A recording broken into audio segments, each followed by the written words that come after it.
உயிர்த்தெழுந்த இயேசு கிறிஸ்துவின் வல்லமை ஊழியங்கள் வழங்கும் வசனப் பெட்டகம். இயேசுவே கர்த்தர். இயேசுவையே தேவன் ஆண்டவரும் கிறிஸ்துவுமாக்கினார். இயேசுவே ராஜாதி ராஜா, கர்த்தாதி கர்த்தா. கிறிஸ்துவே மரித்தோர் மேலும் ஜீவனுள்ளோர் மேலும் ஆண்டவர். கிறிஸ்துவே போதகரும் ஆண்டவருமாயிருக்கிறார். வசனப் பெட்டகத்தின் இன்றைய தின கருப்பொருள் ஞானம். கர்த்தர் ஞானத்தை தருகிறார், அவர் வாயினின்று அறிவும் புத்தியும் வரும். ஞானத்தை குறித்ததான வேத வசனங்களை பார்க்கலாம். சங்கீதம் 111:10 வாசிக்கிறோம், கர்த்தருக்கு பயப்படுதலே ஞானத்தின் ஆரம்பம், அவருடைய கற்பனைகளின்படி செய்கிற யாவருக்கும் நற்புத்தி உண்டு, அவர் புகழ்ச்சி என்றைக்கும் நிற்கும்.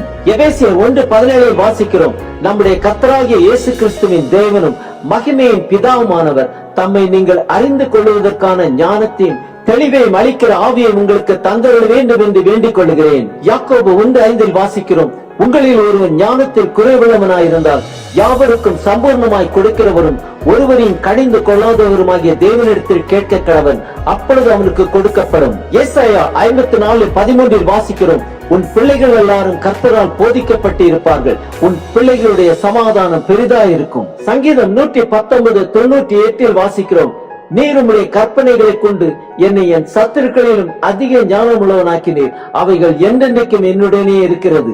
யோபு 32:8 வாசிக்கிறோம், ஆனாலும் மனுஷரில் ஒரு ஆவி உண்டு, சர்வ வல்லவருடைய சுவாசமே அவர்களை உணர்வுள்ளவர்களாக்கும். லூக்கா 21:15 வாசிக்கிறோம், உங்களை விரோதிக்கிறவர்கள் ஒருவரும் எதிர் பேசவும் எதிர் நிற்கவும் கூடாத வாக்கியின் ஞானத்தையும் நான் உங்களுக்கு கொடுப்பேன். 1 ராஜாக்கள் 3:12 வாசிக்கிறோம், உன் வார்த்தைகளின்படி செய்தேன், ஞானமும் உணர்வும் உள்ள இருதயத்தை உனக்கு தந்தேன், இதிலே உனக்கு சரியானவன் உனக்கு முன் இருந்ததும் இல்லை, உனக்கு சரியானவன் உனக்கு பின் எழும்பதும் இல்லை.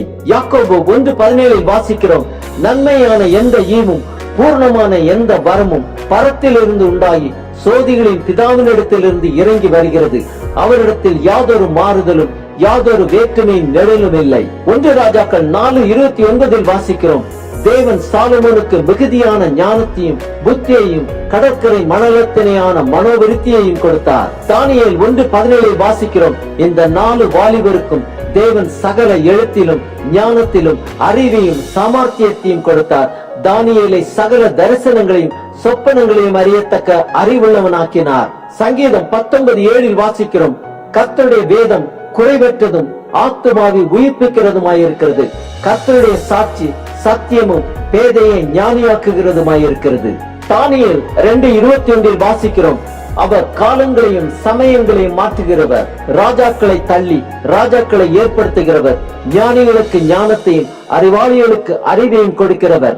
1 நாளாகமம் 22:12 வாசிக்கிறோம், கர்த்தர் உனக்கு ஞானத்தையும் உணர்வையும் அருளி செய்து உன் தேவனாகிய கர்த்தரின் நியாய பிரமாணத்தை கைக்கொண்டு இஸ்ரவேலை ஆளும்படி உனக்கு கட்டளையிடுவாராக. யாத்திரையாகமம் 31:5 வாசிக்கிறோம், சகலவித வேலைகளையும் யோகியத்தை செய்கிறதற்கும் வேண்டிய ஞானமும் புத்தியும் அறிவும் அவனுக்கு உண்டாக அவனை தேவ ஆவியினால் நிரப்பினேன். ஆதியாகமம் 41:39 வாசிக்கிறோம், பின்பு பார்வோன் யோசேப்பை நோக்கி, தேவன் இவைகள் எல்லாவற்றையும் உனக்கு வெளிப்படுத்தி இருக்கிறபடியால் உன்னை போல விவேகமும் ஞானமும் உள்ளவன் வேறு ஒருவனும் இல்லை. யாத்திரையாகமம் 35:33 வாசிக்கிறோம், அவனுக்கு ஞானத்தையும் புத்தியையும் அறிவையும் அருளி அவன் சகலவித வேலைகளையும் செய்யும்படி தேவ ஆவியினாலே அவனை நிரப்பினார். யூதா 1:25 வாசிக்கிறோம், தாம் ஒருவரை ஞானமுள்ளவருமாக்கி நம்முடைய இரட்சகரான தேவனுக்கு கனமும் மகத்துவமும் வல்லமையும் அதிகாரமும் இப்பொழுதும் எப்பொழுதும் உண்டாவதாக. ஆமேன். நம் தேவன் ஒருவரே ஞானமுள்ளவரும் நமக்கு ஞானத்தையும் புத்தியையும் அறிவையும் அருளி நம்மை சகலவித வேலைகளையும் செய்யும்படி தேவ ஆவியினாலே நம்மை நிரப்புவாராக.